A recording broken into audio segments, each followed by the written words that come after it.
And in this lesson, we're going to learn a big batch of chords based off of an E minor chord. I just want to show you just how deep you can go with chords and how, you could substitute chords even for the same chord but have a total different sound, total different richness and texture. This is so important to keep expanding your chord vocabulary. And these are chords you could use in songs, you could substitute them, you could write with them, you could create melodies with them. They're just beautiful. We're going to be in standard tuning, standard A440 tuning. So what we're going to do is let's take a look at this E minor chord, right? Most people play the E minor kind of garden variety. E minor chord sounds really good, right?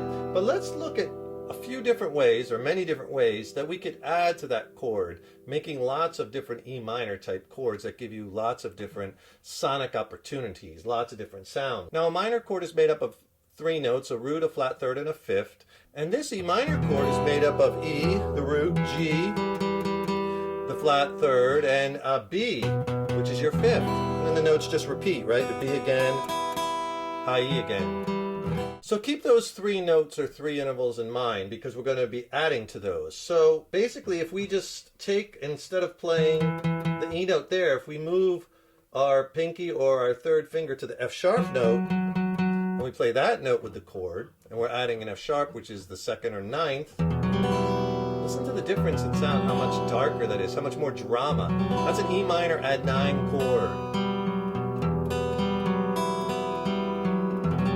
You can use your pinky, it's easier. Here's the E minor. For comparison, you can hear the difference.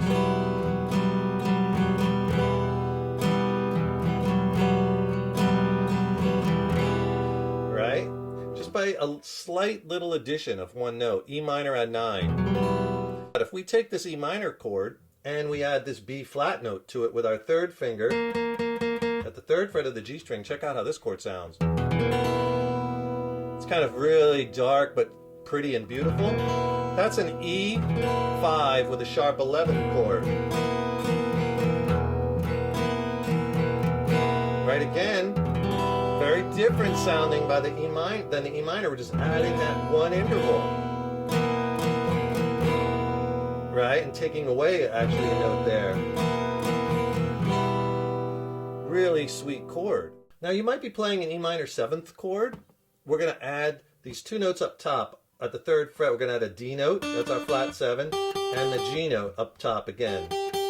And you get this, with 4 fingers, you have an E minor 7. Really rich sounding chord. There's your E minor, there's E minor 7. Hear the difference. Now you can also play an E minor 7, instead of playing in the high E string at the third fret, adding the G, you could just play that open, putting the E back in there, because we already have the open G in there too, right? And that's an E minor 7th. Again, it's an E minor 7. Listen to this one. Versus the other one. Same chord, the timbre's a little different, because we're playing, 2 G notes here, there we're playing an additional E note, and not that G note. But I like them both. So using 3 fingers on that E minor 7th chord. From this E minor 7th chord, if you take your third finger and just go back a half a step or 1 fret, and you play the C sharp note with your E minor chord, listen to this. That's an E minor 6th. We're adding that 6, that C sharp to the chord, right? Listen from the, if I go back from the E minor 7 to the E minor 6.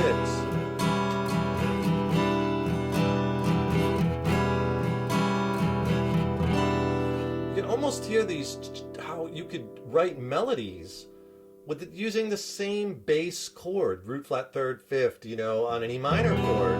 You have all these different, right, different interval structure, different melodies that you could come up with, basically off of the same E minor, right? It's beautiful.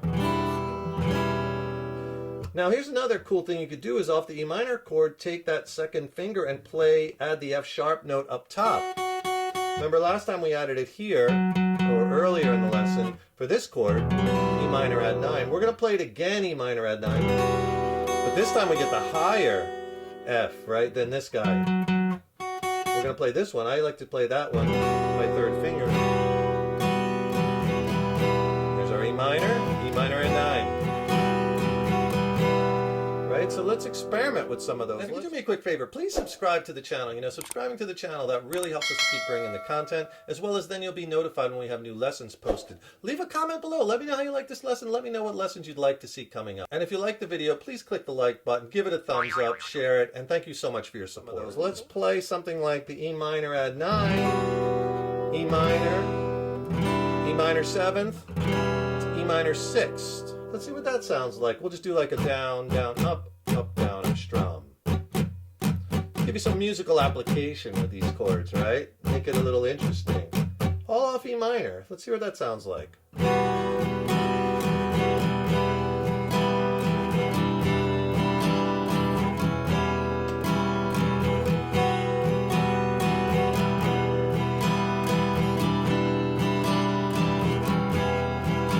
minor add 9. Straight E minor, E minor 7th, E minor 6th.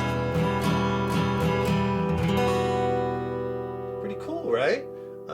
All with just manipulating, adding a note, or taking away a previous note, adding a different interval, all based on E minor, right? Really fun. And if you need a little help maybe with your chord changing and you want to tighten it up, maybe get a little quicker, I can really help you with that. Click on the link in the YouTube description box below. I'll send you a free video lesson, my essential chord changing tips and practice exercise. It's a video lesson that's packed with information. It's not on YouTube, it's extended play, and it'll really get your chord playing and changing on point. And I'll pair it with an ebook, which has more exercises, more chord charts, more lessons. It's a fabulous 1-2 punch video lesson and ebook, and I'll send them to you for free. Just click on that link below. Let's try another progression. Let's take this E minor 7th chord,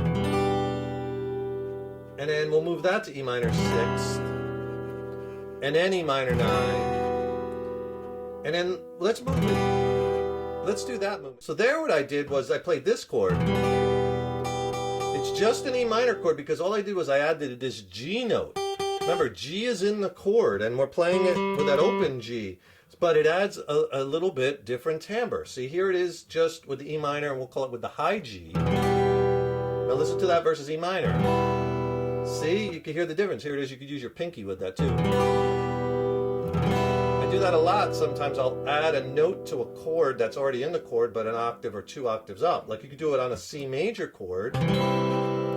What if you add your pinky in that same place on the G? See, G is in C major also. There's your C major. But listen with the high G. See? You get into that higher register a little bit. It makes the chord sound a little different timbre-wise.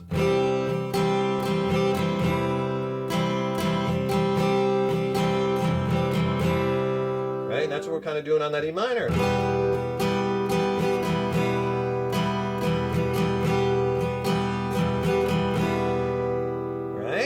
So let's try a little progression, E minor 7, E minor 6, E minor add 9, and then slide that up to our E minor with the G.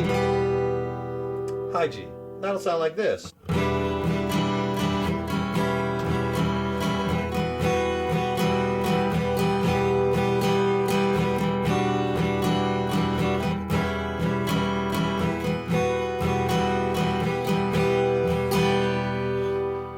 We're just moving those high intervals around within that E minor chord, or playing within that chord, coming up with all kinds of different melodies. And you could do all kinds of combinations, substitute this for your E minor chord, or embellish while you're doing your E minor chord. You could do so much with it. And this is just with E minor, and I showed you a little bit on C, but you could do that with any chord.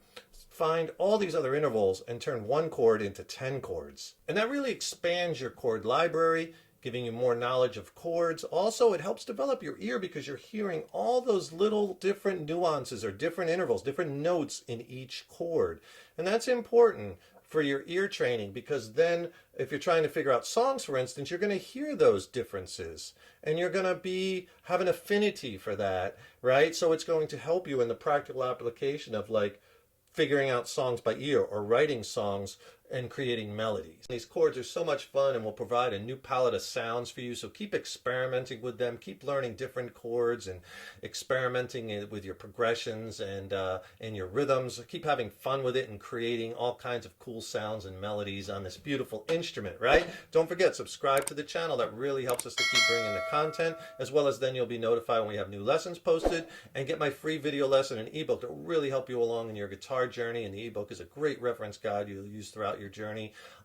Click on the link in the YouTube description box below. Thanks so much for watching this lesson and for your support over the years and years. So appreciate it. Keep up all that hard work on those guitars. Keep having fun with them. And remember, your guitar playing is an evolution. So enjoy the journey. Take care, rock on, and I'll see you in the next lesson.